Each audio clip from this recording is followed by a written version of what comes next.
Welcome to Happy Talks with Dr. Alice and Donovan. Dr. Alice Fong is a holistic naturopathic doctor and founder of Amour de Soi Wellness. And Donovon Jenson is a software engineer and founder of HowToHappy.com. Together, they're out to cause more happiness in the world. Hello, everyone. Welcome to Happy Talks. My name is Dr. Alice. This is Donovan, and we have a very special guest today, Dr. Michelle May. She is a recovered yo-yo dieter, founder of Am I Hungry? Mindful Eating Programs and Training, and the author of the Eat What You Love, Love What You Eat book series. Please welcome Michelle. Thanks for being here today. Thanks for having me, both of you. Glad to talk to you. Yeah, excellent. Yeah, so why don't you start by telling us a little about your story into this whole eat what you love what you eat, mindful eating venture. What was your path? Because you were a family doctor and now you're outside of medicine and just doing programs and trainings. Is that right? That's correct. Yes. I think I probably was like many people, especially women in America who struggle with yo-yo dieting. I actually started dieting when I was a preteen teenager.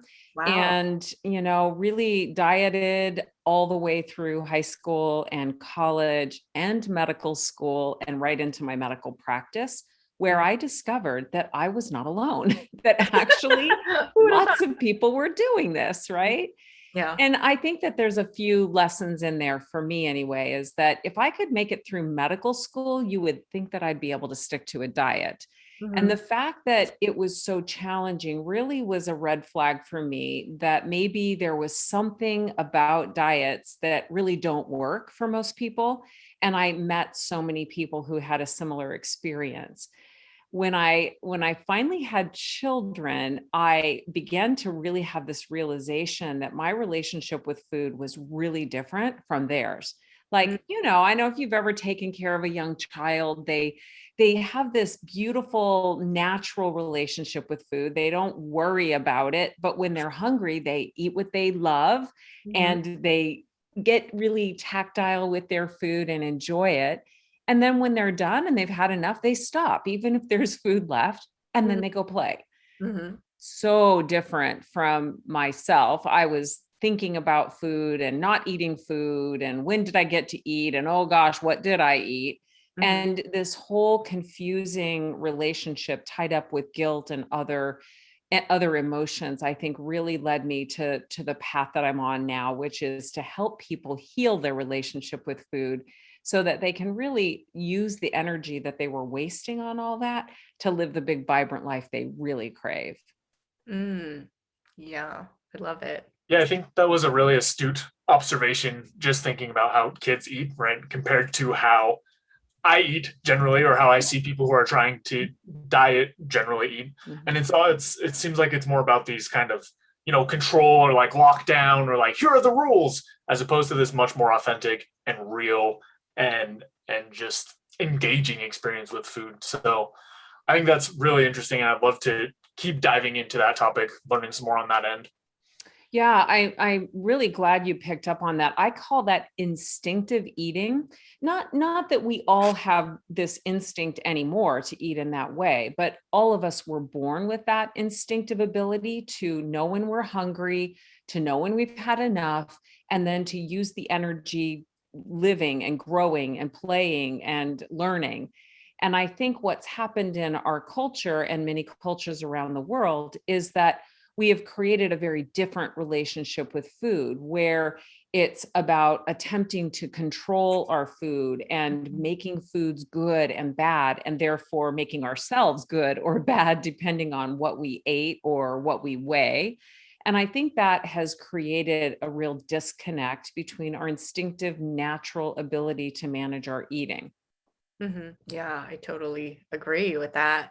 And one of the things that I've noticed for myself, because I'm with you, along with many other women, with the struggle with the yo-yo dieting, and especially I think as doctors, it's like we should know better because we're doctors, except that we all know what we need to be doing, eating healthy and clean and exercising and doing those things, but we struggle with the actual doing of it.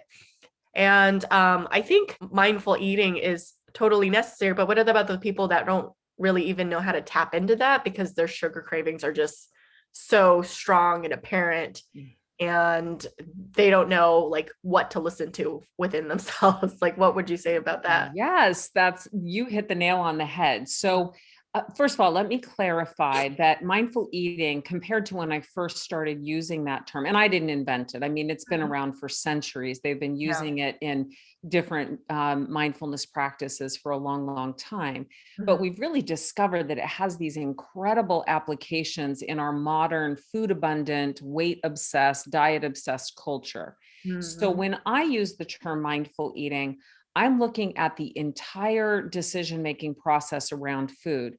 Sometimes when you're out there, you're going to see the phrase mindful eating used in conjunction with restricting food, counting how many times you chew, thinking about every bite of food you put in your mouth. I think that's mindful eating, F-U-L-L. That's not what we're talking about here. When I talk about mindful eating, I'm really referring to awareness and purpose. So thinking about your intention or your purpose for eating. My favorite intention when I eat is to feel better when I'm done than I did when I started. Now you think about that, set up an intention like that and start your meal with this intention to feel good when you're done. It's going to affect when you eat, because obviously if you're not hungry when you start eating, you're going to be full when you're done. It affects what you choose to eat based on your experience of how you feel after you eat certain foods. It will affect how you consume that food. In other words, if you're mindlessly shoving food in your mouth while you're watching TV or scrolling through your phone, you won't even notice or enjoy the food that you ate. And it also will affect how much of the food you eat, so that at the end, you aren't ruining a great experience by feeling too stuffed to really move on to your next activity. And so having an intention like that really sets you up to eat with attention, or the attention necessary to make decisions along the way that will bring you to feeling great when you're finished. Does that make sense?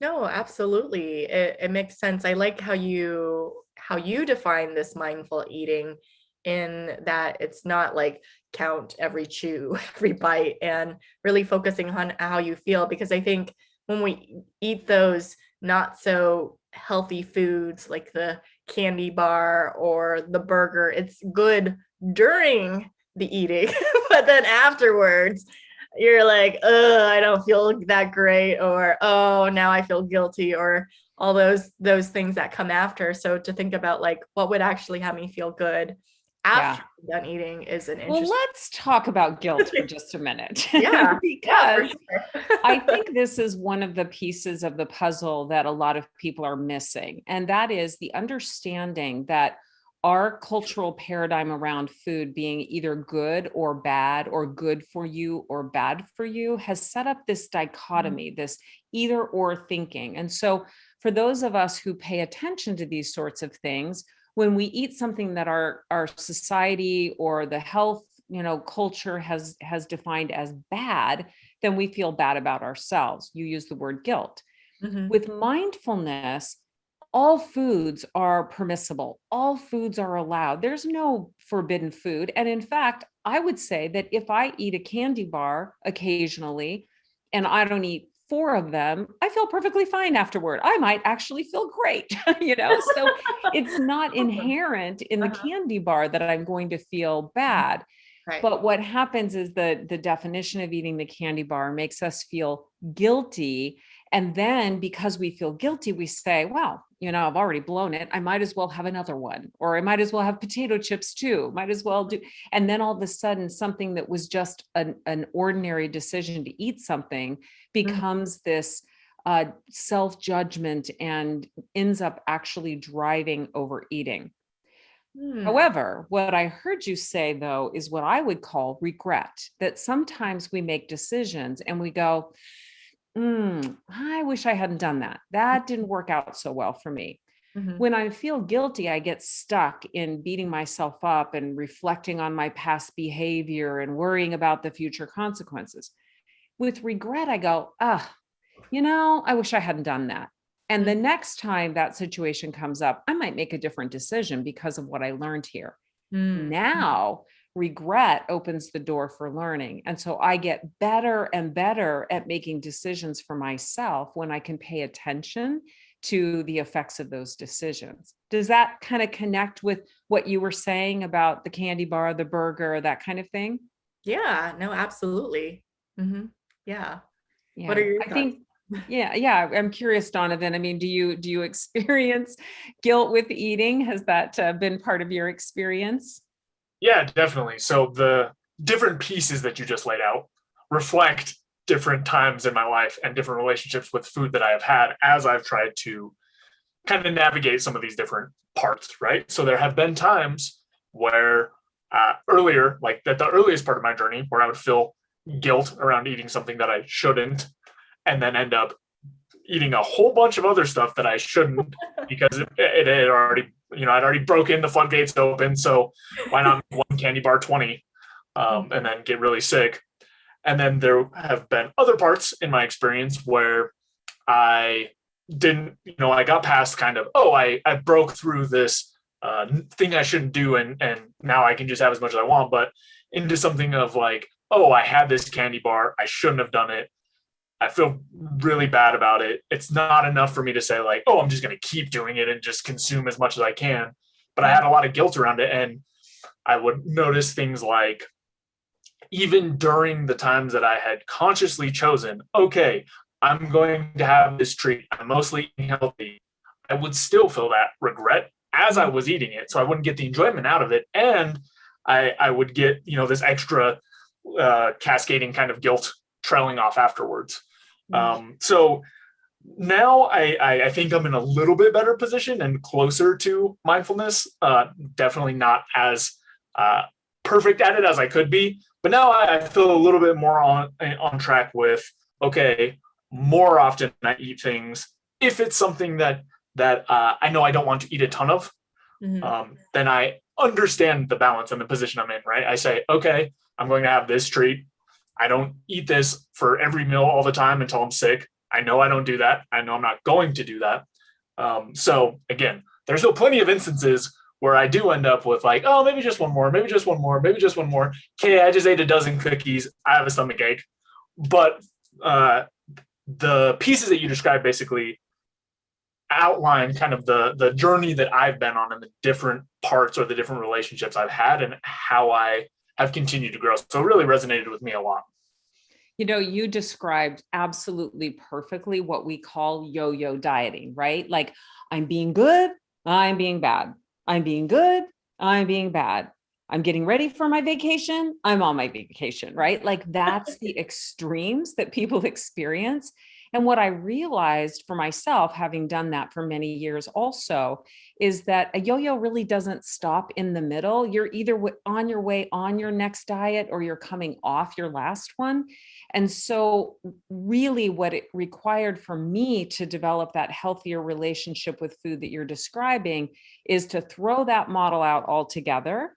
And I think of a pendulum instead, right? So yes, there might be times when I eat, you said 10 cookies, right? There might be times when I'm much more conscious, or maybe I'm training for something, or maybe I'm just not that food focused for whatever reason. The beauty of a pendulum model, though, is it does have a middle. And so what you're describing now for yourself is that you can have the foods that you love, but you also know you're never going to deprive yourself of them. So there's no reason to eat the whole package because you'll only feel sick afterward. So that pendulum model, I think, works much better for me and for the people that I work with in terms of really finding a way to be in charge instead of vacillating between being in control and out of control, in control and out of control. Mm-hmm. Yeah, that really resonates a lot with my experience. And I think the pendulum swings are still fairly big, but more and more over time, as I keep practicing, as I keep finding the balance and whatnot, they get smaller and smaller and closer to the center where it goes back to what you were saying about how do I feel? What's going to make me feel good afterwards? It's taken me a lot of times and a lot of years of doing things that don't make me feel good, but slowly, I make those other choices of, okay, this is a sufficient amount of whatever it is. I feel good right now.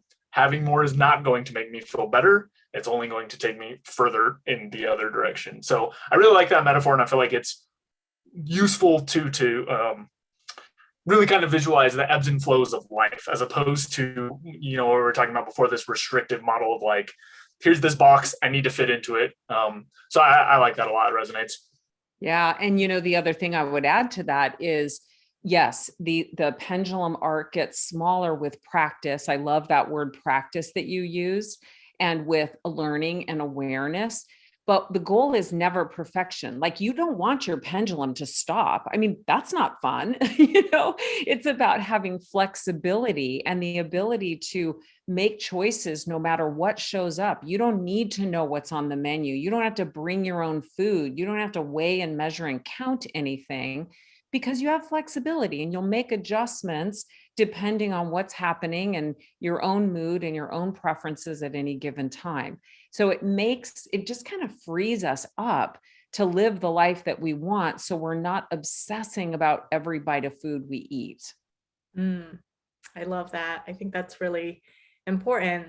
Although what came to my mind is I definitely see myself swinging on that pendulum like a lot. But I the fear is like, when I get to the end of like, oh, I've been really I get that I have to let go of it's good or bad, but I'm like, oh, I've been really good for like a few weeks. And then I swing to the other side where it's like, I can cut myself some slack and enjoy life a little. And then it's just like a little child that's like, I eat what I want. And then it's just, you asked earlier, Dr. Alice, about well, what about craving sweets or craving that kind of thing? Mm-hmm. And one of the things that I think is often missed in the discussion about food is something that has shown up in research over and over again. And that is it's what's called restrained eating. I used restrictive eating. I think, Donovan, you used that phrase. Yeah. What we know from research is that when you restrict people from eating foods that they love, actually, sometimes people don't even care about certain foods, but if you tell them they can't have them, it's like you put them up on a pedestal. And then all of a sudden, first you're thinking, okay, I'm not eating that. I'm not eating that. So you're thinking about it all the time so you can avoid it. And somehow, because of that, it just keeps showing up and showing up. And over time, people begin to feel deprived of that food. And deprivation drives cravings. And then when you give in, and I'm using air quotes there, when you finally give in and eat something that you love, then because of I shouldn't eat that, or now I'm being bad, that's what really drives the overeating. And so what's happened for a lot of us who've done this yo-yo dieting pattern, I call it the eat, repent, repeat cycle. If you've done that for a long time, you lose trust in yourself. Like, you lose your ability to think, I could even ever figure this out. So I would say about that, having done this work now almost 22 years and worked with literally thousands of people, that you absolutely can eat what you love and learn how to love what you eat without feeling out of control, because control is never the goal. The goal here is to be in charge. And that simply means make a conscious decision. Eat it, don't eat it, but decide, and don't try to keep yourself from eating it, because that attempt to control your food actually drives the very behavior that you're so fearful of.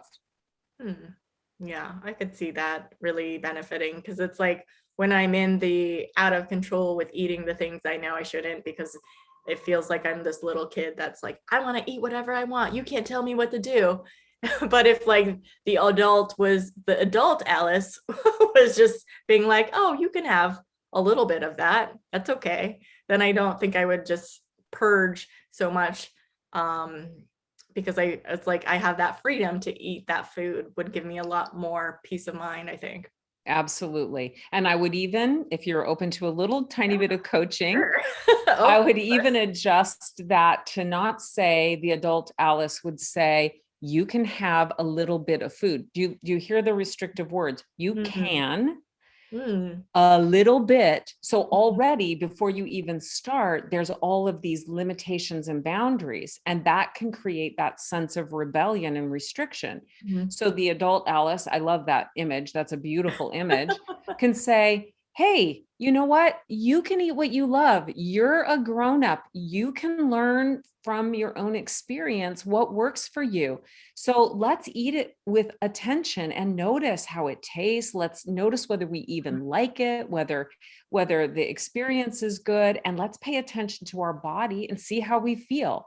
And then we'll decide at the end whether this is a behavior that we want to continue. It's just a different way of kind of approaching this. I would say that it's an inside out way versus an outside in, which is here's the rules, follow them perfectly, don't blow it. And if you do, you're bad, but you'll forgive yourself and you can start over tomorrow. That's a whole, it just makes me cringe just thinking about that old model. Mm-hmm. Yeah. So I had a little bit of a question around, we've been talking a lot about different mindsets and ways to approach eating. If you are open to it, I'd like to go into like a little hypothetical, right? Which is, let's say that I'm going to plan tomorrow, or I'm on board. I'm ready to do something. What are some of the maybe structure pieces, or how do you generally recommend that people start doing some of these activities? Because I know, along with a lot of other things, hey, we should eat more mindfully. Okay, I'm going to do it. Okay, I did it once. I completely forgot every day for the rest of forever. I'm curious what your thoughts are in that. Yeah. Great question. Because, right, we've practiced the other way for decades, right? We know how to do that. That doesn't take any effort at all. But of course, anything new that we're trying to learn or practice is going to take time, and we'll forget and we'll make mistakes and so on. So what I do first with anybody that I'm working with is I start exactly where you and I started. We first talk about their experience and if they have struggled with this on again, off again, good, bad, yo-yo pattern, then I explain to them that there's a reason this happens. It's not because you're flawed or weak-willed or haven't tried the right diet. It's because that approach doesn't work. And we know it doesn't work. Just look at the research. I mean, diets do not create long-term change for people. It's not you that's screwing it up. It's just that what you're doing doesn't work for anybody, most anybody. In fact, if your listeners are interested in that and learning more about that, my first chapter of my book is available for free download from my homepage. So I would encourage you to go check that out. That has the mindful eating cycle that I briefly described about, choosing when you eat, what you eat, how much, and so on. It's super quick read. It'll give you a foundation to say, this makes sense to me, or it doesn't, and I'm moving on.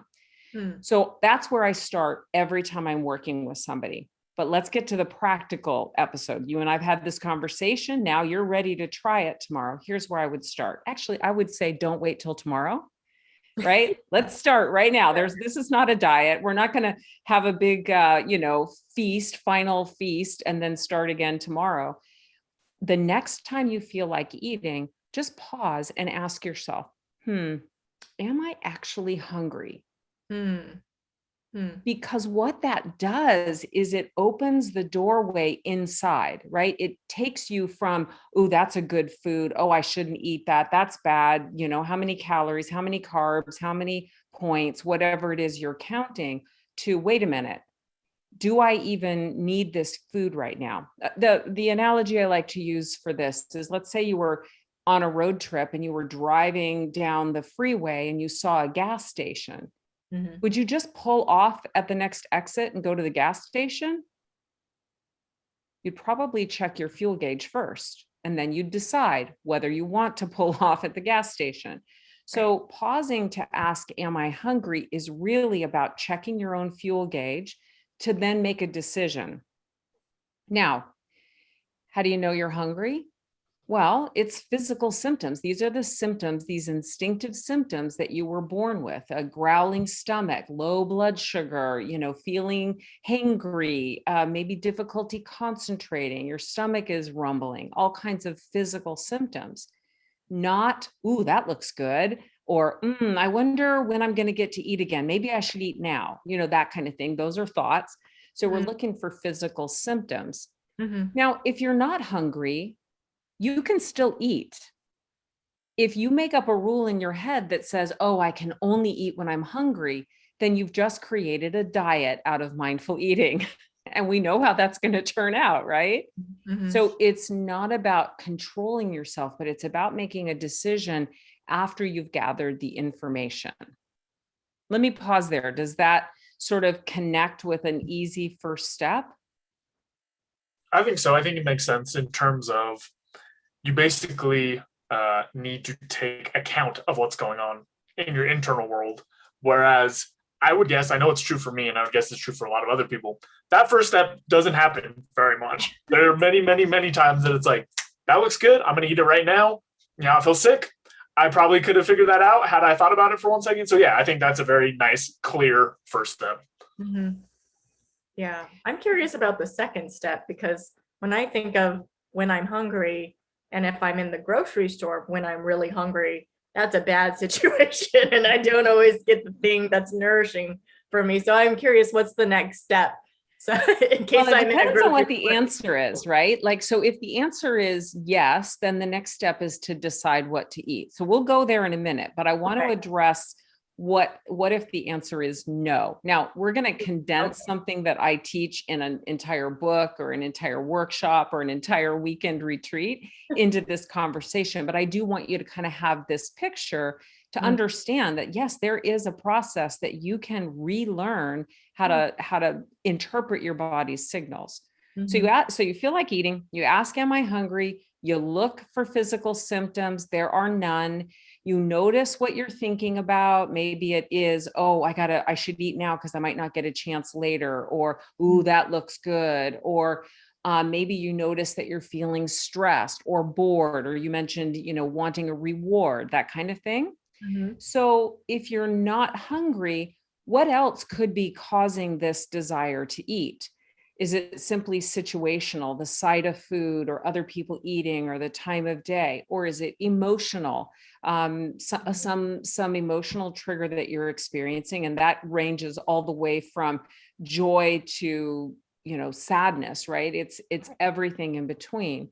It even could be something physical like thirst or feeling fatigued. Mhm. So when you notice that you're not hungry, what you're really doing is giving yourself an opportunity to meet the real need that's triggering that desire.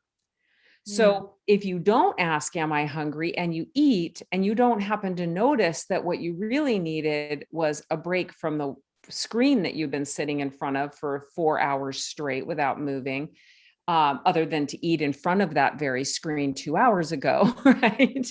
Then you say, oh, you know what? I'm not hungry. I just ate 2 hours ago sitting in front of this same screen. I'm going to get up and walk around here for a few minutes. Maybe my dog needs to get out of the house, and I'll go, take him for a quick walk around the block. Now, it's not that I haven't eaten, it's that I actually took care of the real need that I had at that moment. Mm. Mhm. That's the beauty of mindful eating, is it actually allows you, when you're hungry, to meet that need, and when you're not, to figure out what's really driving it. Mhm. Mhm. Yeah, I could see how important that is, because I think for me, there's stress eating, and then there's like boredom eating, or just like I need a break. Really, the thing that I probably need is just a break. But I'm Yes. like, oh, well, I'm breaking. Let's go eat something to just eat Yes. something in that Ah, break. And really, if I actually tuned into myself more, if I maybe just resting and laying down or walking the dogs would be it's just gonna, that's yeah. such a good point, Alice, because oftentimes boredom eating happens when we're the most busy, Yeah. because we're busy and we think, oh, I can't take a break. I got to finish this. And Mhm. so we don't give ourselves permission to get up and move away for 5 or 10 minutes. And Mm. so we justify eating something Mhm. to add that little element of entertainment or pleasure or energy that we're missing. Whereas if we just said, what I really need right now is to stop doing this for 5 or 10 minutes, get a breath of fresh air, drink of water, or scroll through social media or whatever it is, and then come back to this feeling refreshed, Mm. that works so much better, because when we eat when we're not hungry, oftentimes we will feel less energetic, less motivated, and it is counterproductive. Yeah. Yeah. Definitely. All right, well, let's say you are hungry. So then how do you decide what to eat? Right. So you probably already picked up from the title of my book that I'm not a big fan of good and bad foods. So I really believe in the eat what you love model, which is basically to choose foods that are going to feed you well. And by that, I mean that they bring you not just nourishment, but enjoyment. Now, some foods are going to be mostly nourishing and some foods are mostly going to be enjoyable. They don't have to be the same food, but overall, our goal is to kind of have this balance. I think you used that phrase already, this balance in our eating that really leaves us feeling good, but also leaves us feeling satisfied and fulfilled. You know, I would say satiety isn't just having a full stomach, but it's also enjoying what you eat. So making a decision about again, we're going to get a little too deep in this. It's in the book, but these 3 questions: what do I want? What do I need? And what do I have? What do I feel like eating? So what do I want to eat? What have I been craving? What am I hungry for? If nothing immediately comes to mind, then choose the healthiest thing you can think of that would be satisfying, right? But if you're really, really, really craving ice cream and you eat celery sticks, I'm sorry, that's just not going to work. You're going to be in the refrigerator very soon, I think, right? Like, pay attention to what you're really, really wanting and at least give yourself permission to consider having that or some version of that. And then the what do I need is about noticing your own body's needs, whether it's health concerns that you have, whether it's energy, what you're going to be doing later, whether it's foods you've already eaten today or what you're going to eat later. Maybe it's what you've learned about how you feel after you eat certain foods or certain amounts of certain foods. It really comes down to noticing and being aware and then making a choice at that point. Okay, so now I'm kind of aware of what I want and what I need. Now, what do I have? What's available to me to fit the bill that might be satisfying to me at this moment? Yeah, I think one of the things that I want to highlight is I feel like it could, especially on the surface, be interpreted as something like, mindful eating. Like, I will just go with my gut or whatever I feel like eating every second, every time, which for a lot of people isn't always a balanced set of things. So I just want to highlight that, it's clear that this approach is more than that. It's about really considering all the relevant factors, not just the one part of what is it that I want? Great, I'm going to have that. What is it that I want? Great, I'm going to have that. Because while we've talked quite a bit about not being restrictive, and I think that's important too. It's also not just about, well, this is what I want to have all the time, and this is just flying by the seat of your pants on passions. It's a more holistic picture, and so I just really wanted to highlight that because that's been quite clear to me throughout the conversation. Yeah. I appreciate that because I do think that people misunderstand this. Now, having said that, I will say that there is a period of time, if you've been particularly restrictive or really caught in that eat, repent, repeat cycle, there may be a period of time where you have to literally stop restricting and stop trying to control everything in order to regain trust in your own instinctive ability to go, okay, I've had enough, right? Like, I've literally known now that is having more of this is not giving me more pleasure. It's giving me more consequences. And so that is a process of letting go of restriction. That can be very scary because you talked about it earlier, Alice. If you've been a person who is afraid of losing control and you've only known these extremes, then the idea of giving up that control makes you fear that you're going to lose control. So if you give it up and then suddenly you want, a candy bar and then a second one, that can be scary.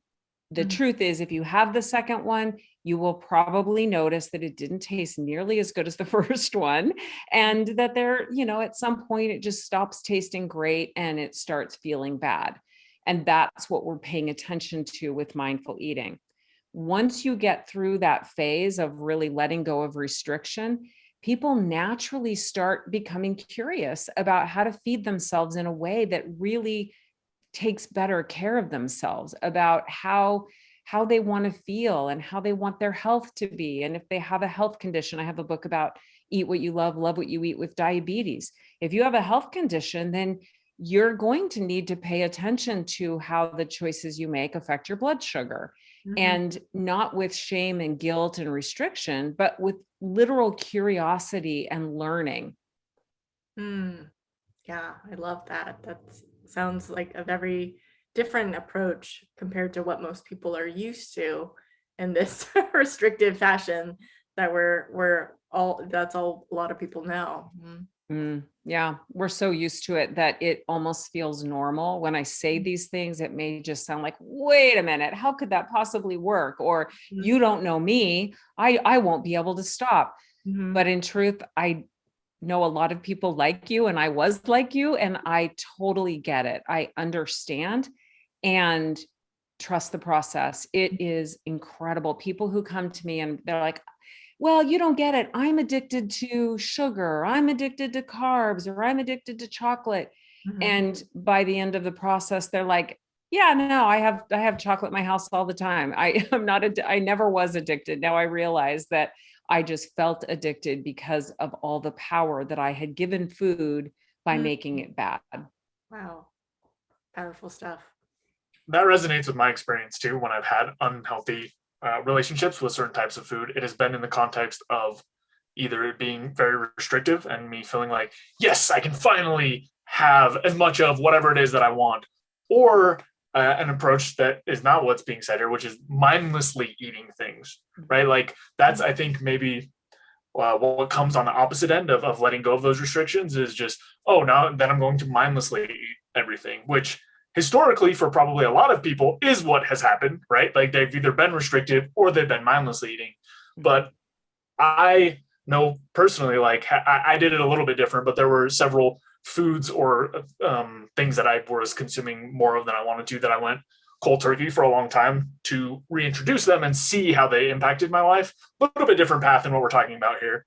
But that's when, that mindful piece, reintroducing it, when I really sat down with the experience of some of these things, it was what you're like, exactly what you're saying. Wow, the first one is pretty good. That fifth one, I don't even taste. It's not so much. Nothing is even happening. So, I think that's it. I mean, when I was a physician for 16 years, practiced medicine, and was out there talking to a lot of people about their own lifestyle choices and that kind of thing. And what I realized is that for those who had figured it out, as you have, that there is a similar path, and very few people that I know who manage their eating in a balanced way long term are weighing and measuring and counting and restricting and thinking about food and all this. They have found a way to get that balance. So really a lot of my work is to help people not have to take years, if not decades, to learn how to do this, but to really give them a process that works, that we've been using for a long, long time with people who've really struggled. For the record, I haven't figured it out. I'm just doing my best. Well, isn't it interesting that you and I are talking? So the first chapter of that book will help out a lot, I think. So it'll give you that mindful eating cycle model that will give you a little bit more structure around the decisions that you're already naturally becoming curious about. And I think that little bit of structure without the rigidity of a diet can really help you to kind of figure out, well, how did I know when to eat when I was a kid? How did I know when I'd had enough? Because we've lost that due to all these rules that we've tried to follow all this time. Yeah, definitely. Great. Well, Michelle, it's been such a pleasure having you on our show. Definitely everyone go grab her first chapter of her book from her website, amihungry.com. Is there anything else you'd like to share before we wrap up today, Michelle? Boy, you just opened a can of worms, right? Yeah. Okay, I do have one more thing that I want to really quickly say, because I think it's an important piece of this, of course, which is the flip side of all this is that many people have used exercise as punishment for eating or to earn the right to eat. And I want to really beg of you to stop equating fitness and exercise with calories, and start really thinking about moving your body in a way that feels good. So let's say do what you love and love what you do, and don't use it to earn the right to eat. Yeah. Physical activity is beautifully beneficial for all of us. It doesn't matter what your size is or what you're eating. It's really, really, really good for us on all kinds of different levels. So let's stop making it about calories. Mm-hmm. If you're looking for the first chapter of the book, it is at amihungry.com. Just scroll all the way down to the bottom of the first page. You'll find it right there. There's a big cover of the book. It's super easy. And I hope that if you get the book, if you get that first chapter and it works for you, reach out to me. Let me know what's working for you, what's not, and how I can help. Great. Yes. So you know where to find her, amihungry.com. Go grab that free first chapter and reach out to Michelle if you have any questions or need any additional support. All right. Thank you so much for being on our show, Michelle. My pleasure. Thanks for having me. And thank you for a great conversation. I think you reflected a lot of what people are thinking. So thanks for that. Of course. Yes. Well, thank you. Thanks so much for watching. If you enjoyed this video, be sure to like it and then go and subscribe to my channel and ring the bell so you get notified when the next video comes out. If you check out in the description below, go to my website where you can get my free fast and easy guide to stress relief. Thanks again for checking us out, and we'll see you next time.